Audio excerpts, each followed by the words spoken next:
വാർത്തകൾ വിശദമായി. ശബരിമല സ്വർണ്ണക്കൊള്ളയിൽ നിർണായക ശാസ്ത്രീയ പരിശോധനാ റിപ്പോർട്ട് SITക്ക് കൈമാറി. കൊല്ലം വിജിലൻസ് കോടതിയാണ് VSC റിപ്പോർട്ട് കൈമാറിയത്. ദ്വാരപാലക ശില്പം, കട്ടിളപ്പാളി തുടങ്ങിയ 15 സാമ്പിളുകളുടെ പരിശോധന ഫലമാണിത്. ചെമ്പുപാളികളിലെ സ്വർണത്തിന്റെ അളവും കാലപ്പഴക്കവും തിട്ടപ്പെടുത്തുന്ന റിപ്പോർട്ടാണിത്. ഇന്നലെയാണ് VSCയിൽ നിന്നും ശാസ്ത്രീയ പരിശോധനാ ഫലം സീൽ ചെയ്ത കവറിൽ കൊല്ലം വിജിലൻസ് കോടതിയിലെത്തിച്ചത്. ശബരിമല സ്വർണ്ണക്കൊള്ളയുമായി ബന്ധപ്പെട്ട അന്വേഷണത്തിൽ ഈ പരിശോധനാ ഫലം നിർണായകമാണ്. ഈ റിപ്പോർട്ട് വിശദമായി പരിശോധിച്ച ശേഷമായിരിക്കും തുടർ നടപടികൾ സ്വീകരിക്കുക. 19-ന് ഹൈക്കോടതിയിൽ കൊടുക്കുന്ന അന്വേഷണ പുരോഗതി റിപ്പോർട്ടിൽ ഈ ശാസ്ത്രീയ അന്വേഷണഫല റിപ്പോർട്ടും ഉൾപ്പെടുത്തും.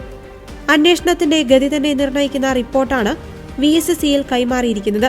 സ്വർണ്ണപ്പാളികൾ മാറ്റിയോ, ശബരിമലയിൽ ഇപ്പോഴുള്ളത് പഴയ പാളികളാണോ അതോ പുതിയ പാളികളോ, പാളികളിലെ സ്വർണത്തിന്റെ അളവ് തുടങ്ങിയവ നിർണ്ണയിക്കുന്ന പരിശോധനയാണ് നിലവിൽ നടത്തിയിട്ടുള്ളത്.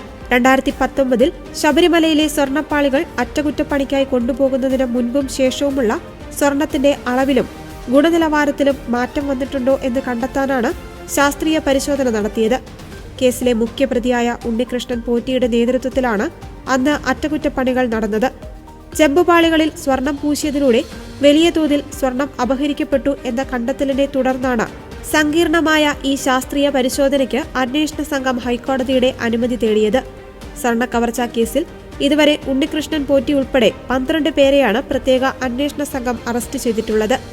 ഇതിൽ തിരുവിതാംകൂർ ദേവസ്വം ബോർഡിന്റെ മുൻ പ്രസിഡന്റുമാരും ഉൾപ്പെടുന്നു എന്നത് കേസിൽ ഗൗരവം വർദ്ധിപ്പിക്കുന്നു. ശാസ്ത്രീയ പരിശോധനാ റിപ്പോർട്ട് പുറത്തുവരുന്നതോടെ സ്വർണത്തിന്റെ അളവിൽ കൃത്യമായ എത്രമാത്രം കുറവുണ്ടായെന്നും കവർച്ചയുടെ വ്യാപ്തി എത്രത്തോളമാണെന്നും വ്യക്തമാകുമെന്നാണ് അന്വേഷണ സംഘത്തിന്റെ പ്രതീക്ഷ.